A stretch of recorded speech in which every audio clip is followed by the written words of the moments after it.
There are several ways governments create jobs, and these include public sector employment through direct hiring, government spending to boost demand by spending on things like infrastructure, subsidies and grants, research and innovation, ensuring convenient tax policies, education and workforce training, regulatory and industrial policies supporting key sectors such as agriculture and manufacturing, partnering with the private sector in sectors such as agriculture, manufacturing, and infrastructure. But beyond these generic solutions stated above, every country must be deliberate in identifying what suits its context. The current reality in Nigeria is that the workforce is largely suited for primary production of goods, which in summary means extracting natural resources from the earth, and key activities include those such as agriculture and mining, including oil. Nigeria's workforce, that is persons between the ages of 15 and 64 years of age, is approximately 89 million. Further analysis shows that over 86% of these persons, that's about 76 million persons, have no post-secondary education, according to National Bureau of Statistics. We cannot discuss workforce abstractly. We must face our realities. The 76 million persons need proper jobs with pensions. Governments must conduct a comprehensive gap analysis and assessment of needs of its workforce. Last time I spoke about this topic, I focused on agriculture, and this was received with some skepticism, with submissions that mechanization will take away jobs, which is a fallacy, as India, with a much higher population of over 1.4 billion and about 10 times more mechanization, employs 45% of its workforce through agriculture. By the way, India's workforce alone is more than Nigeria's population. Mechanized agriculture, coupled with value addition through basic industrialization, will unlock jobs for different cadres of the workforce. In addition to agriculture, today I'm adding mining and manufacturing. Government must do more than the current rhetoric in the areas of mining and ensure value addition to mine products before export. Finally, let me reiterate that we cannot keep making the blanket statement that the role of government in job creation is to create enabling environment. We need to contextualize enabling environment in our environment and break things down in a way to hold government accountable. Unemployment is a desperate situation, and government has to take active steps to address it. This is what I'll point out in your advocacy. You guys won his glasses. It's over for you. Mechanized agriculture coupled with the value addition through basic industrialization. What you are doing is that you are combining two different sectors together in the name of agriculture. And I'm saying that that's not the way it is. I'm not saying to you that agriculture is not a value addition or will not create jobs. I'm saying that agriculture alone doesn't do it. And what you need to do is that you need to create this industrialization around it. And once that is the case, it is no longer agriculture. Yinka, is there anything that works alone in the world? Which sector works alone? Wait. You get my point What is that works alone? And then can you just let Yinka finish? your advocacy really, and I put the numbers to you. I said to you that, look, the reality is that you are looking at Nigeria's population, and what you see is everybody go to farm. That is what I'm not saying, Yinka. I'm not saying that. Okay. Why are you saying what I'm not saying? Can I contribute to this advocacy? But that's not Yinka is not finished. That's actually not what he's saying. He has That's not- not what I said. What's he saying? That's not what he's saying. What's So he saying? what he's saying is almost similar to what he's saying, right? He's not trying to say that agriculture is the only solution. Like he has rightly asked, The there added is nothing mining. that works in silo, right? Even this is what I would say, if you can see clearly, industrialization. While you were reading, and I circled it, and I remember the slogan of the presidential aspirant, right? Where he said we need to move from consumption To production.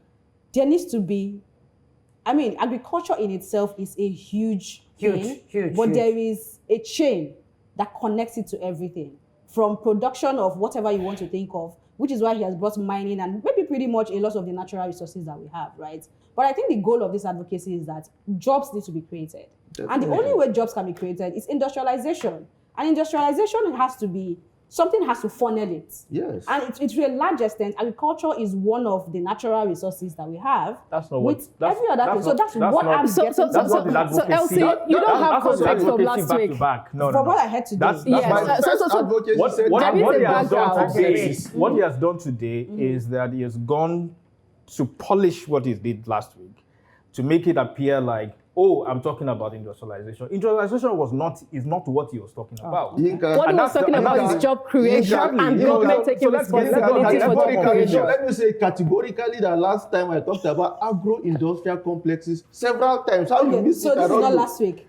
Let's allow Zuma, I have thoughts. I have so many thoughts about this. When people ask me about if you were the president of Nigeria today, what would you focus on?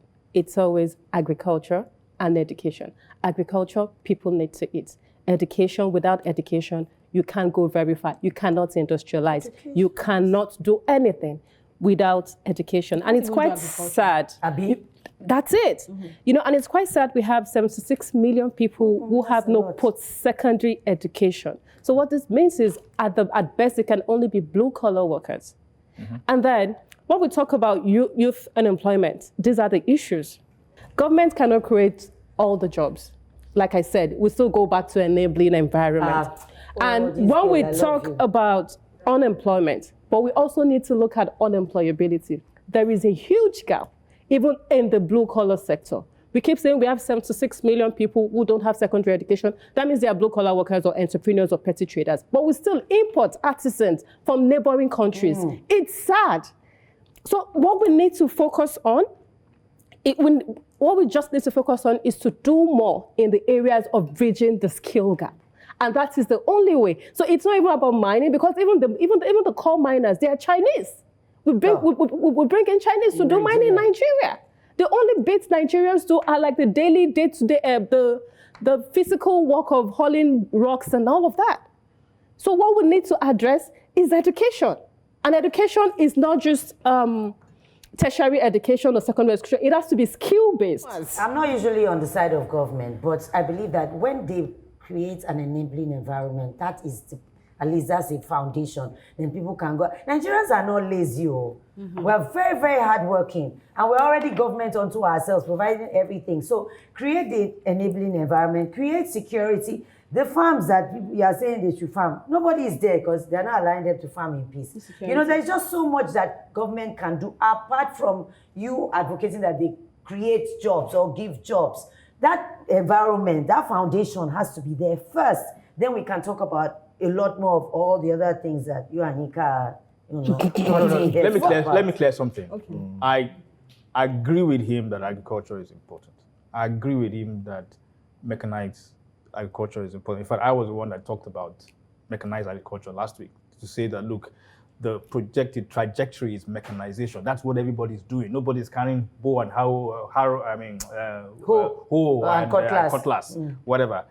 You know, but that exactly what Zuma said, we need to know where the money goes to. Where do you focus? And the point is, we need to upskill the people. And they don't necessarily have to go to the university. Yeah. You understand? you. I like so that- I like that we you need said to that. upskill the people, invest in upskilling them, and the job creation will follow. An environment is only said to be enabling when it positions its citizens to fulfill purpose. Aside from that, it's just a catchy phrase and a meaningless concept. We need to break it down to hold government accountable. Put it another way, Andy, we either rise by lifting others up or we end up pulling ourselves down since we're bound by a common identity, whether home or abroad.